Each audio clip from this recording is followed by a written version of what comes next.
Welcome to the JP8 Report. This is James Pierce with the JP8 Report, episode 277.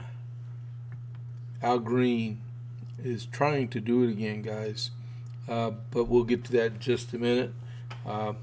Thank you all very much for tuning in today.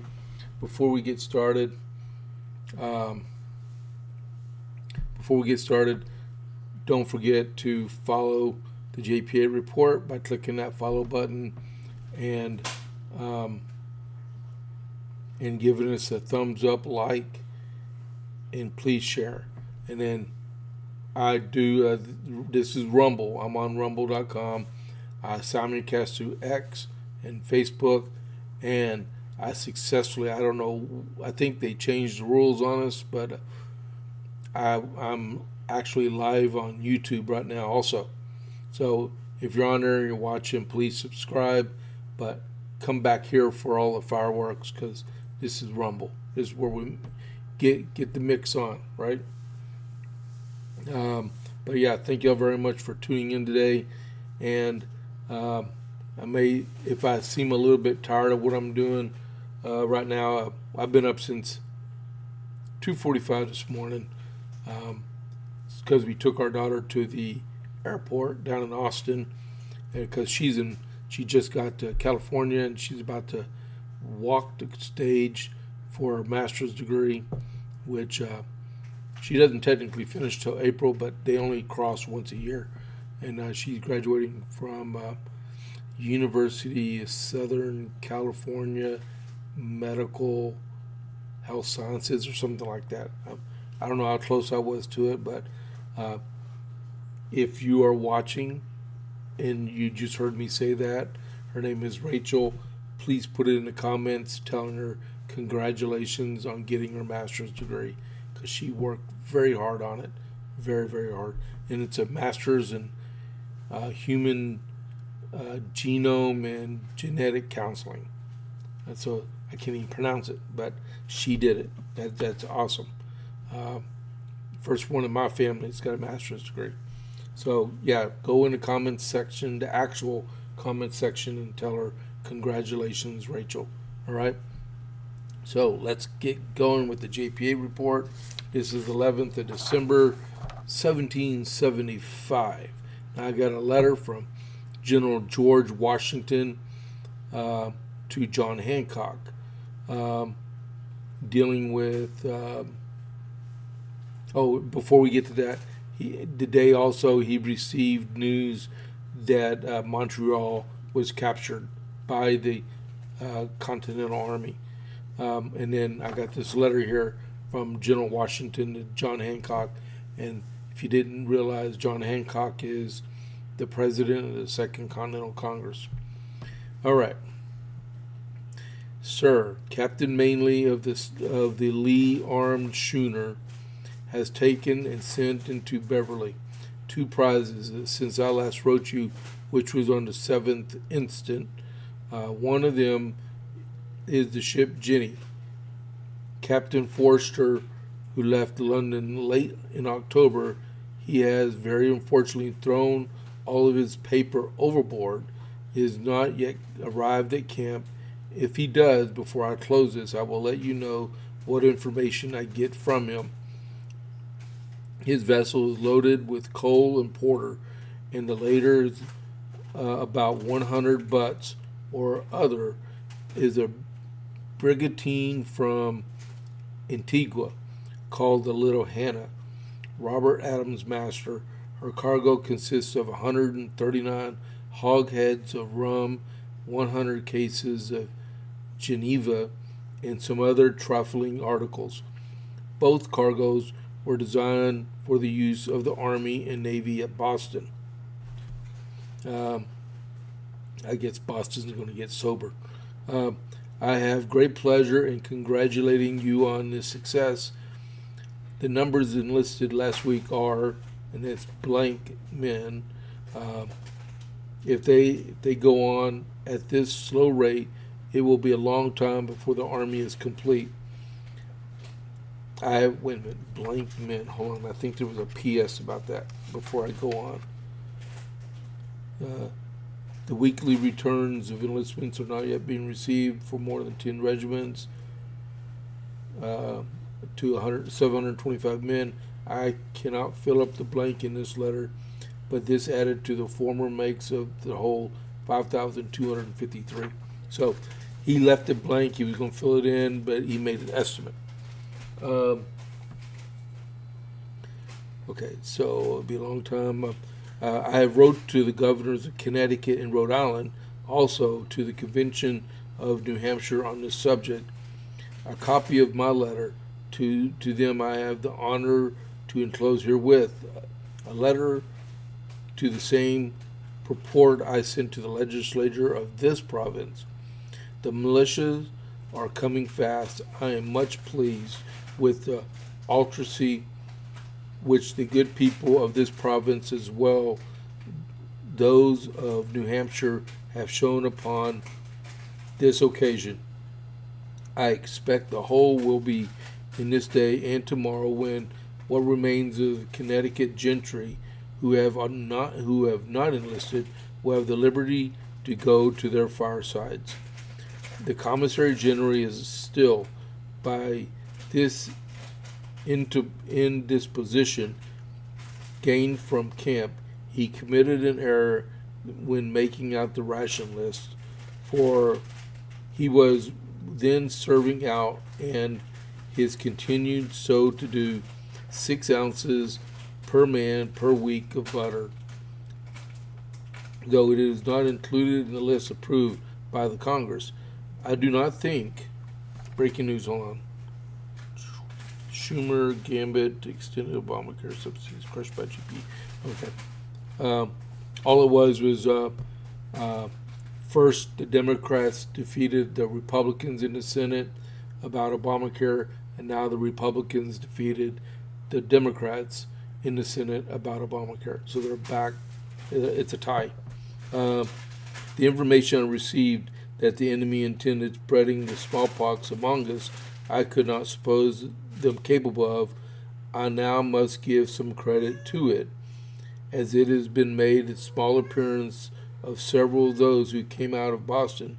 Every necessary precaution has been taken to prevent it from being communicated to this army, and the General Court will take care that it does not spread throughout the country.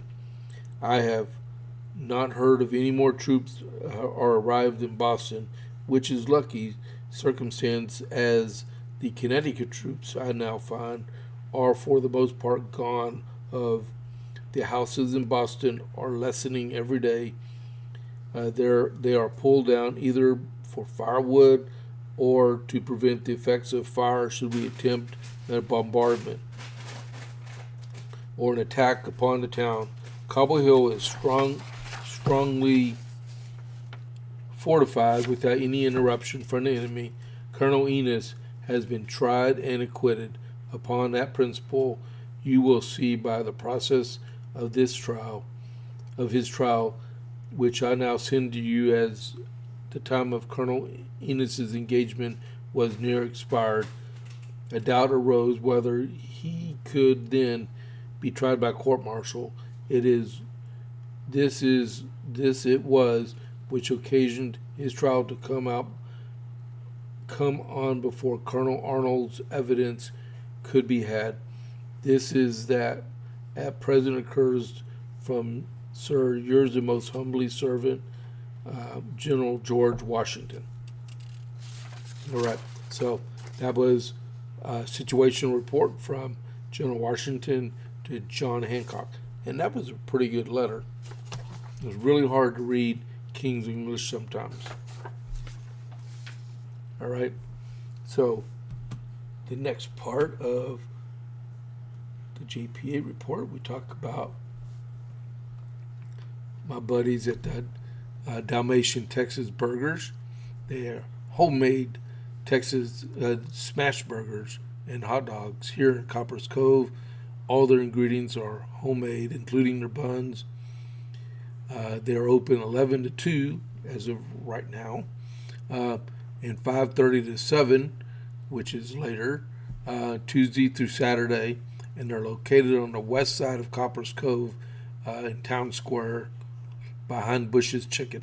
All right, all their stuff is good. And ignore the cats behind me because they're making a ruckus today. They missed us last night because we were gone to the airport. Okay, so I'll get my stuff ready here. All right, so onward to the JP8 report. I'm going to kill those cats. Oh, no, I can't do that. Rachel would get upset. All right, while I'm getting ready here, don't forget to click that follow button and click that like button. Okay, so first and foremost on the JP8 report is about Al Green. Al Green, he's a congressman in the 9th Congressional District, Southwest Houston. He got districted out, and now he's running for the 18th Congressional District for next November. So in the 18th Congressional District, there are 2 Republicans in the Republican primary. That's Elizabeth Venice and Ronald Dwayne Whitfield. And in the Democrat side, you got Gretchen Brown, Amanda Edwards, Al Green, and Christian Deshawn Menifee. Now, this is the 18th Congressional District is vacant right now because Sylvester Turner died in office a few months ago. So there's a runoff in this election, and it's on January 31st, and it's going to be between Amanda Edwards and Christian Deshawn Menifee. So one of them two will be the incumbent, but right after their election, 2 weeks after the election, early vote starts for the primary for the 2026 general election in November. So one of them two will be the incumbent going in. I can't remember if in Texas they list incumbents. I do not believe they do. But one of them two will be an incumbent against Al Green and Gretchen Brown. So we don't know. But what happened was yesterday, Al Green, I believe for the 5th time this congressional session, has tried to impeach President Trump. This time he did a privileged resolution. Now, I thought it was a discharge, so I spent a little while this morning looking for votes on it or signatures on discharge, but he offered a privileged resolution, which means within 2 days of the privileged resolution introduced, which was yesterday morning at 9:25, they have to have a vote in the House of Representatives before the whole main body on his privileged resolution, which is 2 articles of impeachment he wants to bestow upon the president. So we will see where that goes. The Fox News article says Representative Al Green filed articles of impeachment against President Donald Trump on Wednesday and will force the House of Representatives to vote on the measure this week. Green made his resolution to impeach Trump privileged on Wednesday, meaning the House must vote on the issue within 2 legislative days. The day was the 1st, tomorrow's the 2nd. Green has introduced articles of impeachment against Trump at least 5 times this year, but he has not before tried to force a vote on the issue. Green's impeachment filing accuses Trump of calling for the execution of 6 Democratic lawmakers and making threats of violence against judges. The former refers to Trump's reaction after Democrat lawmakers urged members of the military to refuse illegal orders.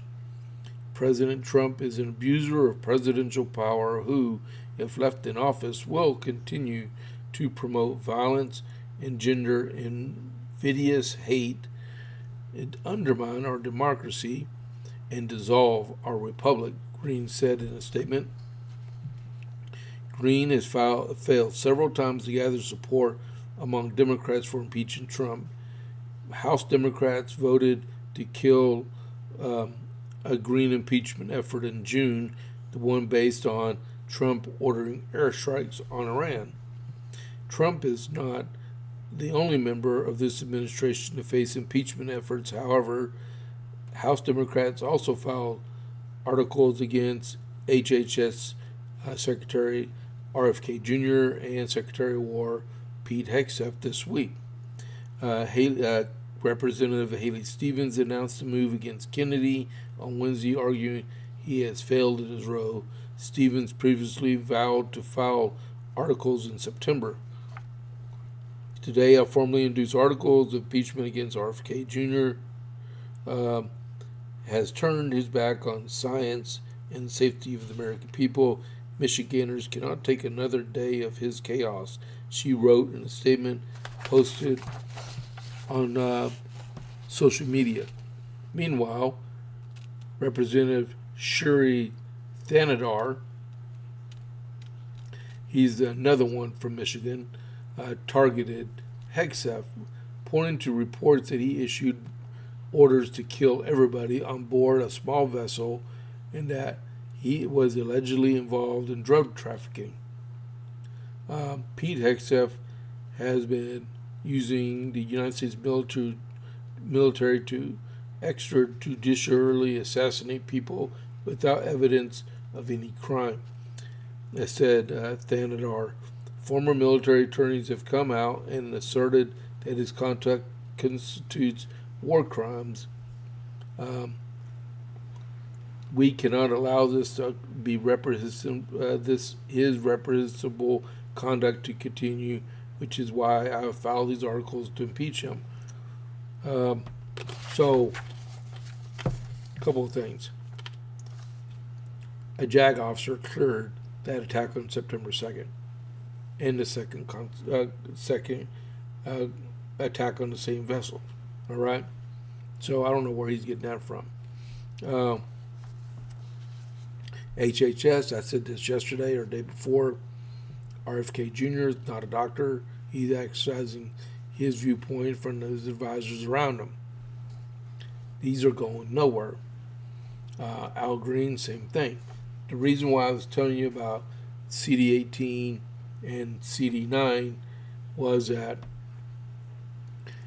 this is the reason why we need to bury our differences in the Republican Party and marshal everyone together and win this election this coming November. Because within 1 week, we saw 3 articles of impeachment filed. What do you think will happen next January when the new Congress is convened? This will happen every single week, and nothing will get done in our Congress. Nothing will get done. So take it as it may. I know we're not all of the same accord, but we're still Republicans. Most of us are conservative. We need to bury the hatchet. That being said, the mighty Marjorie Taylor Greene has said yesterday that she will sign every single discharge petition that crosses her desk until she resigns on the 5th of January so she can receive her congressional retirement. So this is the type of people in our Republican Party that we're dealing with. So we need to get our act together. We need to get strong conservatives. We need to get them elected and stop playing butt-hurt politics. All right? Let's get it done. All right. So next.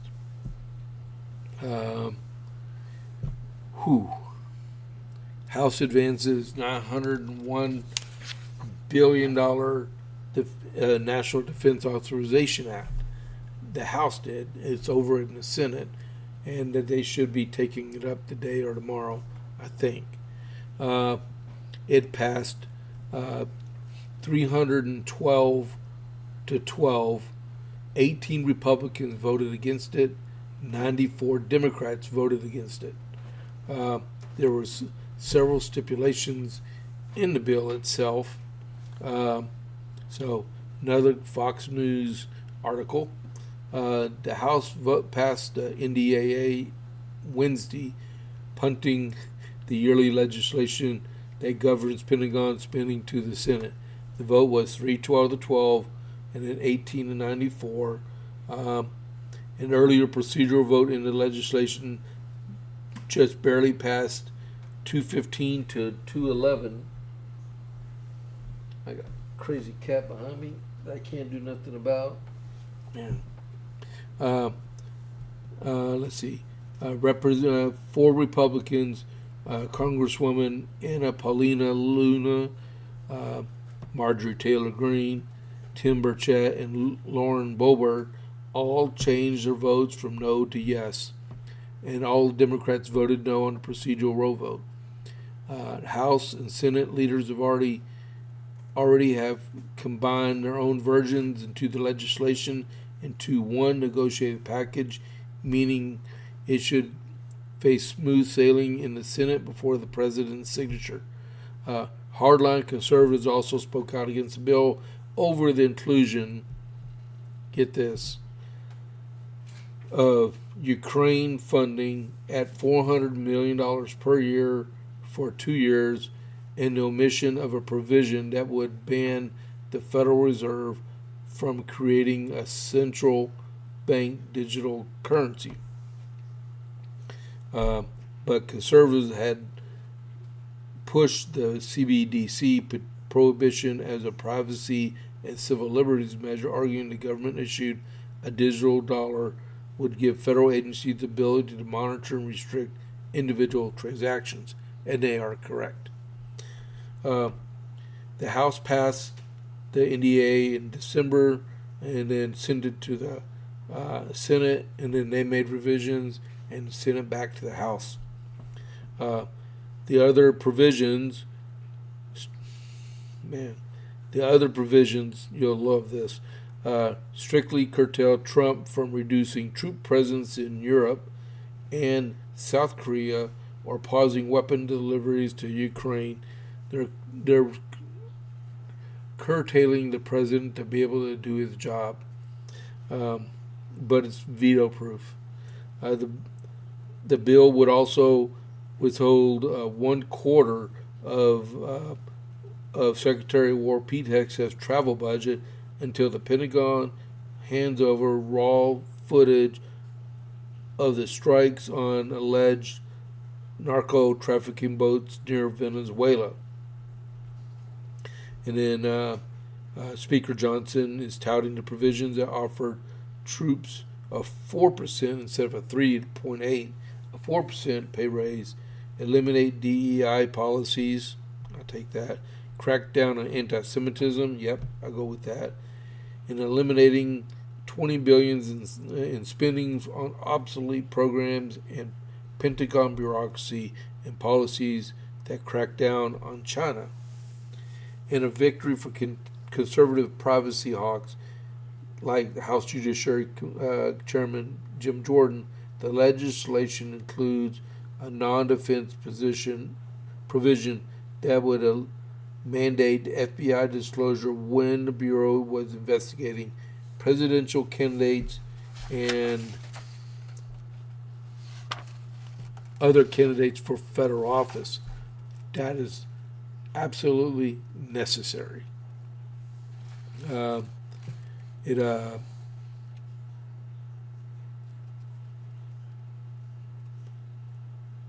Coverage of IVF for military families, which was a flashpoint in recent days, is not included in the final NDAA. Neither is a provision that attempts states from regulating artificial intelligence. And then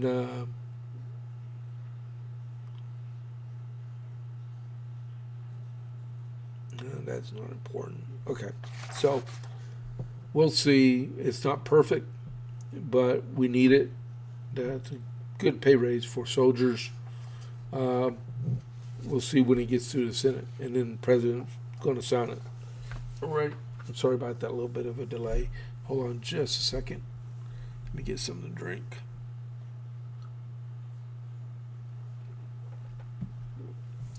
Okay. Next, discharge petition. That's the thing I was telling you. Marjorie Taylor Greene says she signed every single one of them when it crosses her desk. So there's a discharge petition in the House. It passed 222 to 200. The motion to proceed prevents Trump from cracking down on federal labor unions. If it passes Thursday, which is the day, it'll go to the House. So the Republicans have signed that because, there should not be any unions inside federal jobs, okay, federal departments. But there are, let's see. The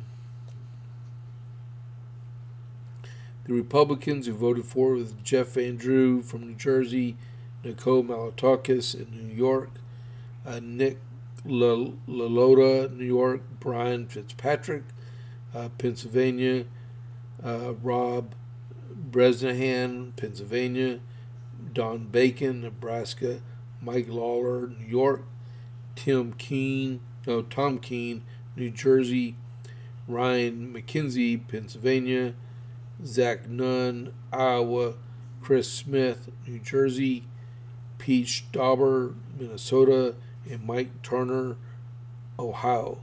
So if you look at this, the non-blue states, there were let's see, 1, 2, 3 out of the 13 Republicans, 3 of them came from red states. The other 10 came from blue states. As you can see where that one's going, right?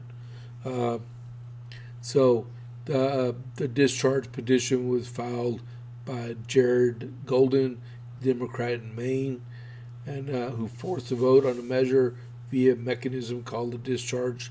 That it's designed to force a vote on legislation over the wishes of leadership, provided he gets support from a majority of House lawmakers. The motion to proceed with debate on the final bill was passed 222 to 220. All 209 voting Democrats voted with 13 Republicans to advance the bill, which is now headed for another House-wide procedural vote Thursday, which is the day. So if they didn't have the 13 Republicans doing what they did, it would have gone nowhere. If it survives a House rule vote, the final vote will be today. 5 House Republicans signed onto the petition with 213 Democrats. The petition signers was Fitzpatrick, Bresnahan, Bacon, Lawler, and LaLota. The only one that came from a red state was Don Bacon from Nebraska. And he is a lame duck because he is not running for re-election. Golden's bill is called the Protect America's Workforce Act, aimed at repealing March 2025 executive order from Trump. Trump's order blocked collective bargaining with the unions at an array of federal agencies,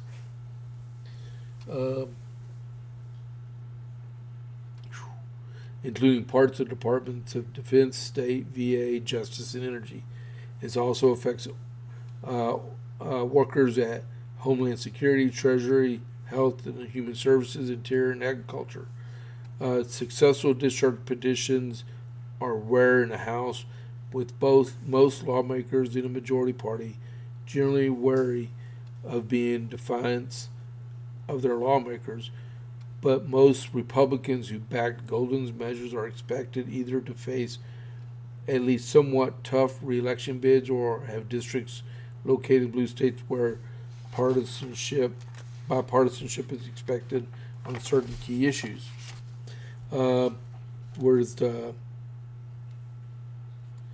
Okay, so I don't know.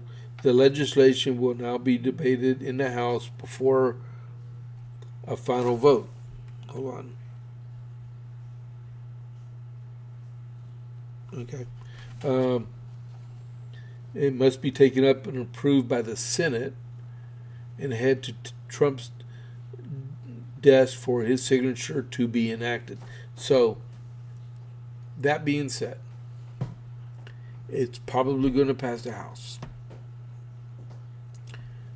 We don't know what it's going to do in the Senate, because when it goes to the Senate, it's got to pass cloture, like filibuster, right? Oh, if it passes that and gets enacted, it's got to go to Trump. Guess what Trump gets to do if it's below 2/3 majority in each house? He can veto it, and it goes nowhere. So it may be for naught, but they did, this Democrat did a discharge petition, and it's forcing us to go on. All right. So next, here's one that says Elon Musk accuses Omar of treason over Somalia comments in a viral social media post. Elon Musk accuses Omar of committing treason over past comments, which she did just a few months ago, in which she vowed to safeguard Somali interests in the U.S. while assuring her constituents the administration would do what we asked it to do. And he said it sounds like treason, which it does sound like treason. The video circulated widely online and highly further by the Tesla CEO, and the remarks were made in January 2024 when she told supporters in Minneapolis and St. Paul that she would fight to prevent the breakaway Republic of Somaliland from allowing Ethiopia to create a naval base on its coastline, because that would directly threaten Somalia, right? So let's see where that goes. I bet that's under investigation. I don't like the lady anyway because she's a socialist and she does support everything that comes out of Somalia. Let's see. This is the next one I will looking. Okay, and then I don't know if you caught my part on at the very end of the JP8 report yesterday. The Federal Reserve unfortunately lowered interest rates by only 0.25%. I am in league with a lot of people saying that interest rates should have been lowered by at least a half a point. All right, that would have stimulated the economy. You know, it takes a vote of, I believe there's 14 Fed governors, right? So they're the ones that take the vote, but they operate under the influence and leadership of Jerome Powell. Jerome Powell is he's being forced to retire because he can only serve 2 terms in May, and so March or May, one of the two. So can't wait for him to leave. I wish the president would fire him, but he hasn't, and he probably won't. I have a deal in here. Yeah, I read this. This was pretty good too. So this deals with the Federal Reserve, right? Trump's final round of interviews. This comes from the New York Post with Fed chair candidates set to start this week. And the favorite, and I told my wife this about an hour ago, Kevin Hassett, because he came on TV, he is the favorite to become the next Fed chair, which would be a good decision. He's the president. He's the chair of the President's Economic Council. President Trump is slated to start his final round of interviews this week for new Federal Reserve Chairman to replace Jerome Powell, with the top House Economic Advisor Kevin Hassett viewed as the forerunner. Trump and his Treasury Secretary Scott Bessent were set to conduct the first of several interviews on Wednesday, which was yesterday, along with starting with former Fed Governor Kevin Warsh. We're going to take a look at a couple different people, but I have a pretty good idea who I want. He said that from Air Force One. Along with Hassett, the candidates for the Fed chair are Fed Chair Christopher Waller and Michelle Bowman. Wow, she used to be a congressman from Mississippi, from Minnesota, along with BlackRock fixed rate income chief Rick Reeder. Markets are heavily betting on Hassett as the president looks for someone to slash rates at a speedy pace. 84% in a survey on CNBC said they believe Trump would choose Hassett, which I agree to, but I wasn't surveyed. So wish him good luck, right? More economic news. Do you have $1 million? Because, let me push this out so everyone can see. We'll go back. There. This is what I'm going to read about right now. The Trump Gold Card. That looks awesome, wasn't it? I can't afford that. And most people that are probably watching this can't afford that also. But it is awesome looking, isn't it? To be able to get that card, you have to be a citizen of another country that wants to come to the United States. Right? To get that, you have to file a one-time fee of $15,000 to be vetted, and then give a gift of $1 million to the United States Treasury if you are accepted to get the Trump Gold Card. It's good for 5 years. Makes you a permanent resident, and after 5 years, if you would like to become a U.S. citizen, you can apply to become a U.S. citizen. If you are working for a company that wants you to work for them, they also have to give $2 million to the United States Treasury. So what this is I'm going to read a little bit about this because it's like some of it is confusing. So the president has finally released his hotly anticipated gold card, allowing deep-pocket foreigners to purchase U.S. visas. Trump told reporters at the White House that it would function somewhat like a green card, letting foreigners become instantly eligible for permanent residency to work in America. Individuals have to pay $1 million to the Treasury, while companies will have to fork over $2 million to keep employees. Homeland Security will conduct the background check to make sure they're qualified. After 5 years, any gold card carrying permanent resident can apply for full citizenship. The United States government Trump card is here today.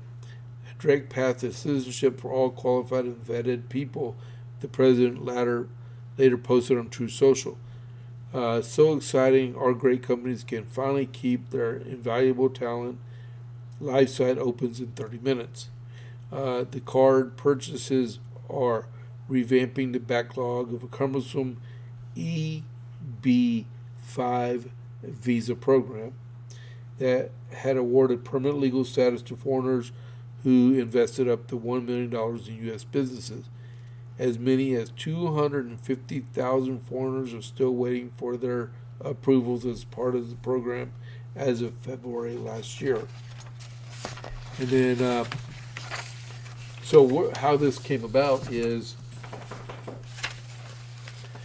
Congress authorized the visa program, the EB1, in 1990 to place investments of differing levels based on the region of the U.S. Some rural areas only required around $800,000 as opposed to $1 million. Foreign investors also had to be shown how they could create at least 10 American jobs with the funds. Just 135,000 EB5 visas have been issued in 25 years, according from data from the Invest in USA Trade Association. And then the president said he expects hundreds of billions of dollars in revenue that could result in that the top business leaders like Tim Cook have celebrated the gold card solution. And originally set at $5 million price tag, the card was touted by Trump and his officials as a way of balancing the federal budget with more than revenue. There's a fine line for E5B, 250,000 right now. 200,000 of these gold green cards is $1 million. At $5 million is $1 trillion to pay down our debt. Howard Lutnick said. That's a lot of money. I'll show y'all one more time so y'all can drool over this awesome looking card. That is really cool, isn't it? Man. But I'll never see it because I'm a U.S. citizen. I was born in Fort Worth. So I can handle that. Let's see. We'll go back to that one. Oh, yes. I love talking about AOC. Okay, so AOC, y'all, I don't know if y'all like her or not. Don't forget, if you're watching, to click that follow button and click that like button and please share. And then also, like I said earlier, if you're watching this, whether on video on demand or live, my daughter is about to walk across the stage on Monday for her master's degree. Please leave a comment in the comment section telling Rachel congratulations on getting her master's degree. Human genetics and genetic counseling.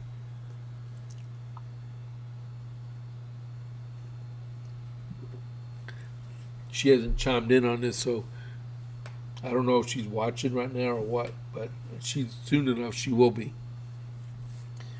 Alrighty, so AOC campaign spent nearly $50,000 in Puerto Rico between June and September on luxury hotels, pricey meals, and $23,000 on venue rental at the same San Juan arena where she was spotted dancing in a suite at a Bad Bunny concert during August trip to the U.S. territory. Doesn't she represent a place in New York City? That's where she should have been instead of partying down with campaign funds in Puerto Rico. Because the last time I checked, she doesn't have anyone in Puerto Rico that votes for her. Videos have emerged on social media from the August trip show AOC visiting, wait till you hear the numbers on this, visiting a house development to rail against gentrification, while other footage shows from social media show her dancing in what appears to be box seats at a Bad Bunny concert on August 10th alongside of Congresswoman Nydia Velázquez. Between August and September, Bad Bunny held a 31-show residency tour at the popular El Choliseo de Puerto Rico in San Juan. If I mess that up in Spanish, I apologize, people. All right. which was attended by a slew of celebrities like LeBron James, Iggy Azalea, and Penelope Cruz, and Austin Butler, among others. Meanwhile, a campaign finance report from the third quarter, which records campaign expenses by members of Congress between July 1 and September 30, campaign expenses, people, okay, show that AOC spent over $15,000 at 2 luxury hotels at San Juan, where Bad Bunny was holding his residency tour. The campaign also spent $15,500 on meals and catering services, the filings show. Federal Election Commission's filing for Q3 show expenditures from the Congressional Principals Campaign Committee on 2 luxury hotels in San Juan, the Hotel Palacio Provincial and Hotel El Convento. On July 28th, AOC's campaign forked over $680.52 to Hotel Palacio Provincial, followed by subsequent payments to the hotel on August 29th for $1,507 and September 29th for $9,440.79. A $3,861.20 payment also went to Hotel Convencio on August 25th, which owns the Hotel Palacio Provincial property as well. So the same owner owns both hotels, making a whole boatload of campaign money, which she runs in New York City, not Puerto Rico. AOC's QC filings show she spent $15,489.77 on lodging alone in Puerto Rico. I'd like to be that campaign donor. Like, where in the world did all my money go? It went to Puerto Rico and not New York City. Yeah. All right. In same filings show AOC's campaign spent $10,743.13 on catering and meals in Puerto Rico. Who was she catering for? She represents New York City. Man, you can't get... Man, it doesn't get any better than this. The payments were dated across 2 separate days, August 25th and September 29th, and included high-end restaurants in San Juan, such as Cocina Iberta and Cocina Al Fondo and Verde Mesa. The 2 separate payments on June 24 and August 25, AOC's campaign spent more than $23,000 on venue rental at the Coliseo de Puerto Rico, which is where Bad Bunny held multiple concerts as part of his residency tour, including August 10th, the day that AOC attended his concert. Fox News Digital could not confirm whether the payments were to multiple visits or whether a down payment was made and the final payment was paid later by the campaign. In response to this article, AOC's campaign manager, Oliver Hidalgo Willabin, said that AOC regularly travels to Puerto Rico to support local causes and hosts events that require both staff and security. She is deeply proud of her investment in grassroots organizing and will continue to be active in advocating for both peoples on the island and millions of Puerto Ricans in the diaspora. If you know what that means, let me know, okay? I have no idea what diaspora means. AOC's campaign didn't just drop thousands on luxury hotels and high-end food in Puerto Rico.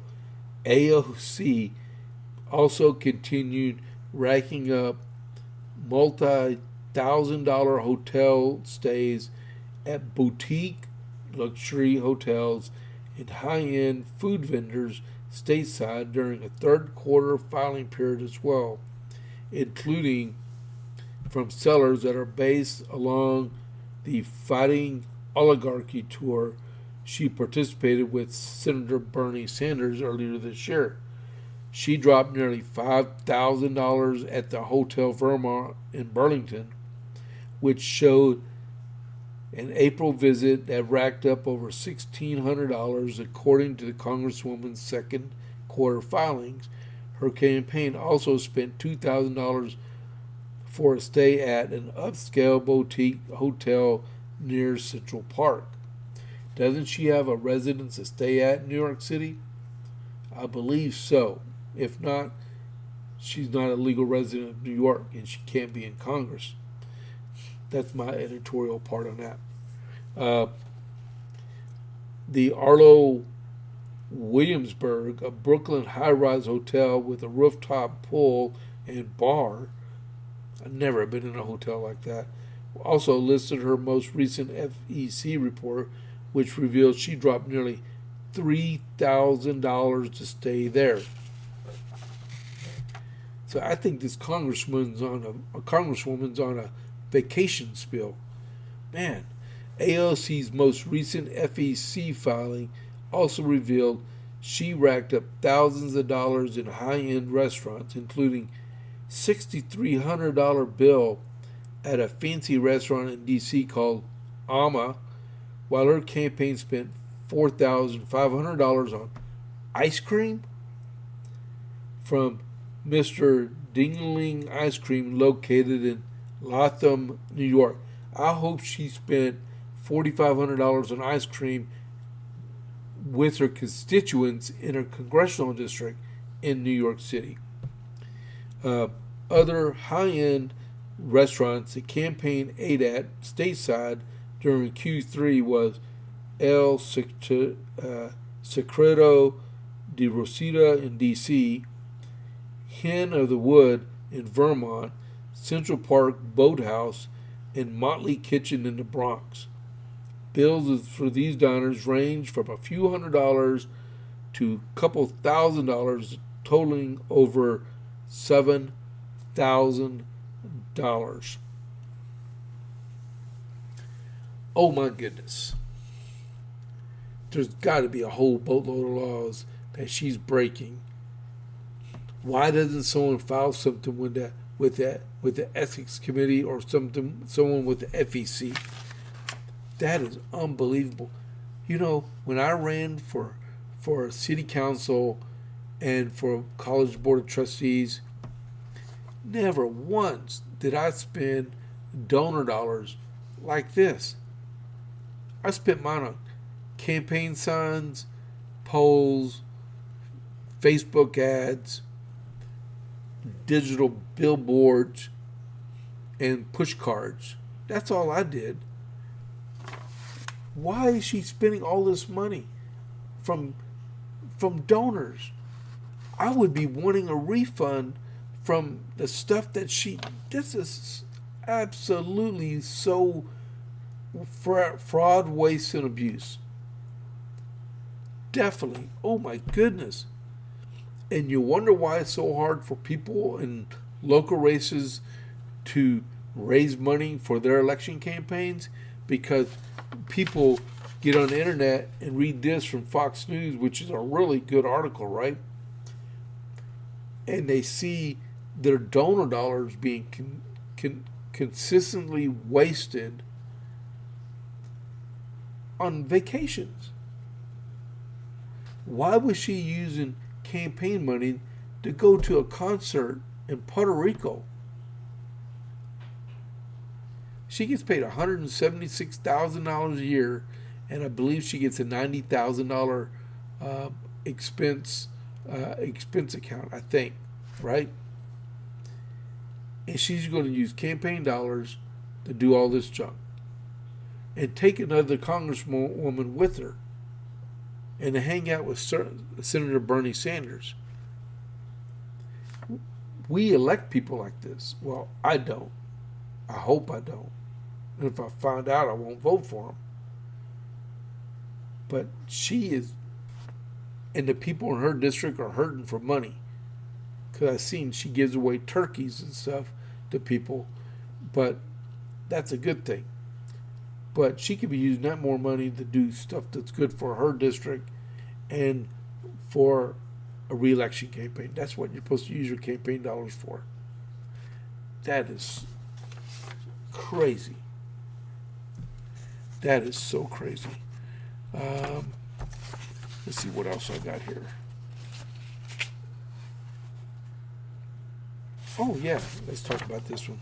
Well, we'll do this one, and I got a couple of things I want to talk about really quick.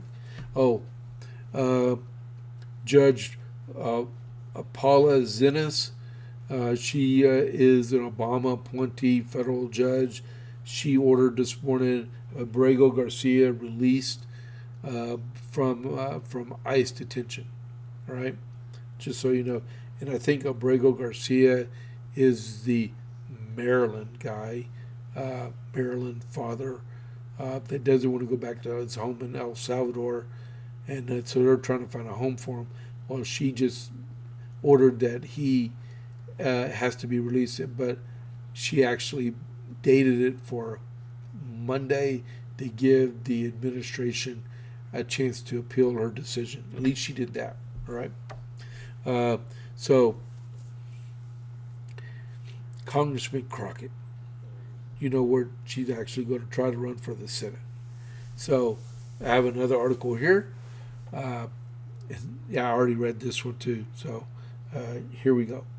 When it comes to heavily contested Senate battle in Texas, former Colin Aldred is out. Jasmine Crockett is in. The Democrats appear divided on whether Crockett's political liability in the Ruby Red Lone Star State has the party worked to flip the crucial seat. The stakes in the race are extremely high. It is one of a handful of races across the country that will likely determine if the Republicans hold their Senate majority in the next midterm elections. Crockett, a 2-year lawmaker, oh yeah, guess what? If she doesn't get elected to the Senate, she's out of congressional retirement. Yes. Okay, back to the story. A 2-term lawmaker that represents Dallas is a progressive firebrand and a rising Democrat Party star, which, with a large social media following, who is known as a vocal critic and to foil President Donald Trump. Her launch will likely further rock the Texas ballot showdown, which on the Republican side includes very combustible battle between Senator John Cornyn, Ken Paxton, which is our Attorney General, and Congressman Wesley Hunt. The Democrat Party's aspirations to win in a red state like Texas simply don't exist without a centrist Democrat who can build a winning coalition with ideologically diverse voters. Liam Ken, co-founder of Welcome PAC, which advocates for moderate Democrat candidates. They don't know what they're talking about.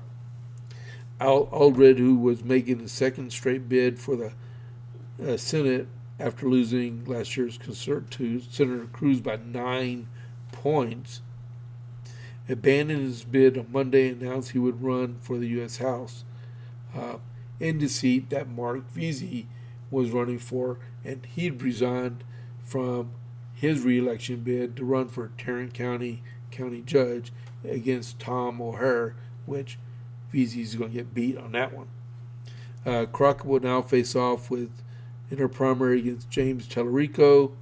He's a former middle school teacher and a Presbyterian seminarian, and they said he's a rising Democrat. He's one of them that fled to D.C.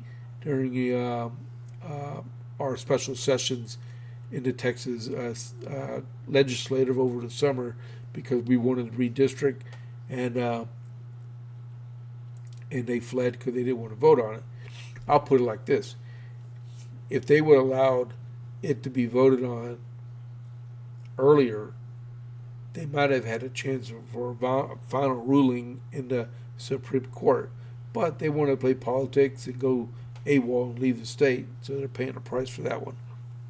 I think we're in a period where we're looking for fresh new faces to lead the party, and that's what you got in Texas. Some veteran person said.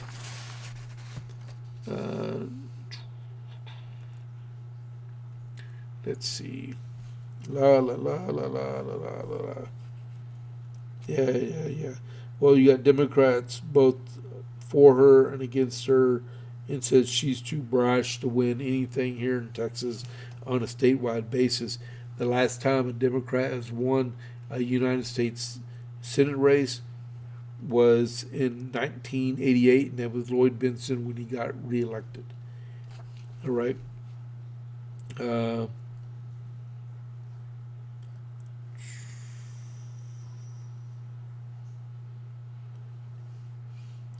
I saw something about from Karl Rove, and I really don't care anything about Karl Rove because he's a turncoat, along with President Bush. And then right there, we got those two. I'm going to save those for tomorrow because we're over an hour. Don't forget, I got two more things. Don't forget to click that follow button, and please click that follow button and click that like button. Give us some likes, please, and leave some comments. Don't forget to leave that comment in there for Rachel for her graduating from with her master's degree. All right, so two things I want to talk about really quick. One, you will never see me endorsing anything that the guy with the initials N and F has. I don't even want to mention his name because he is a white supremacist, and I don't want to give him any notoriety at all. And the next is Turning Point USA. I fully have always supported Turning Point USA. I've always liked Charlie Kirk. When I saw what happened on the 10th of September, it like ripped a part of me out of my body because I saw it right after it happened because they showed it on the news.